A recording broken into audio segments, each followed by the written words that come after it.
Assalamualaikum warahmatullahi wabarakatuh. Perkenalkan, nama saya Vicky Fajar Radiansyah dari kelas PCKR 2B. Masa Nabi adalah era turunnya wahyu dan otoritas tinggal di Jaziriyah Arab. Sementara masa sahabat adalah era ijtihad karena wahyu telah dihentikan dan wilayah Islam meluas hingga keluar Arab. Pada masa Nabi, Al-Quran masih berupa hafalan dan catatan terpisah, sedangkan para sahabat kemungkinan membukukan. Jelaskan doktrin-doktrin Khawarij dan kelemahannya. Mengklarifikasi muslim yang melaksanakan dosa besar. Khawarij berperan bahwa seorang muslim yang melakukan dosa besar dianggap kafir dan keluar dari Islam. Kelemahannya pandang ini dianggap terlalu keras karena dalam ajaran Ahlus Sunnah orang yang melakukan dosa besar tetap dianggap muslim selama masih beriman. Menganggap pemimpin yang dianggap tidak adil boleh diperangi. Khawarij berpendapat bahwa pemimpin yang dianggap zalim atau tidak menjalankan hukum Islam boleh dilawan bahkan di perangan. Kelemahan pendapat ini dapat menimbulkan kekacauan dan perpecahan dalam umat Islam karena mudah berontak terhadap pemerintah. Memahami ajaran akal yang jelaskan doktrin-doktrin Syiah dan kelemahannya. Doktrin Imamah. Syiah meyakini bahwa kepemimpinan umat Islam setelah Nabi harus dipegang oleh Ali bin Abi Thalib dan keturunan yang disebut ini. Kelemahannya doktrin ini dinilai tidak memiliki dasar yang tegas dalam Al-Quran dan dianggap membatasi kepemimpinan hanya pada garis keturutan tertentu. Doktrin Ismah. Sebagian Syiah meyakini para imam bersifat maksud atau terjadi dari dosa dan kesalahan. Kelemahan menurut ulama Sunni, sifat maksud hanya dimiliki para nabi sehingga menganggap imam maksum dipandang tidak sesuai dengan ajaran umat dalam Islam.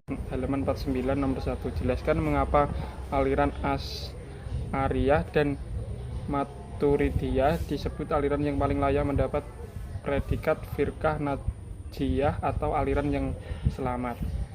Aliran Asy'ariyah dan Maturidiyah disebut paling layak mendapat predikat firqah najiyah karena keduanya aliran ini berpegang teguh pada Al-Quran dan Sunnah serta mengikuti pemahaman Ahlus Sunnah wal Jamaah. Selain itu, keduanya menggunakan akal dan wahyu secara seimbang dan menjelaskan ajaran akidah sehingga mampu menjaga kemurnian ajaran Islam dan menghindari pemahaman yang terlalu ekstern.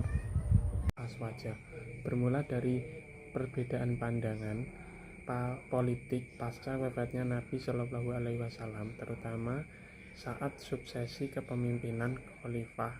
Dari pemimpinan, hal ini memunculkan kelompok dengan perbedaan yang berbeda dan Nabi sendiri telah memprediksi perpecahan umat menjadi 73 golongan. Sekian dari saya. Assalamualaikum warahmatullahi wabarakatuh.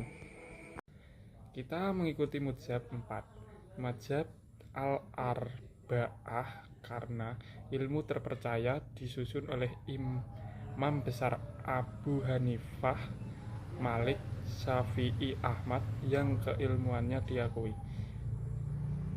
Dalilnya jelas berdasarkan Al-Quran dan hadis dengan metode ijtihad yang kuat, sudah teruji dipakai sejak lama dan disepakati mayoritas ulama. Sistemnya lengkap, hukum-hukumnya tersusun rapi sehingga mudah diikuti. Mazhab lain bukan berarti salah, tapi banyak yang tidak terdokumentasi lengkap atau tidak berkembang sehingga yang diikuti luas adalah 4 mazhab ini.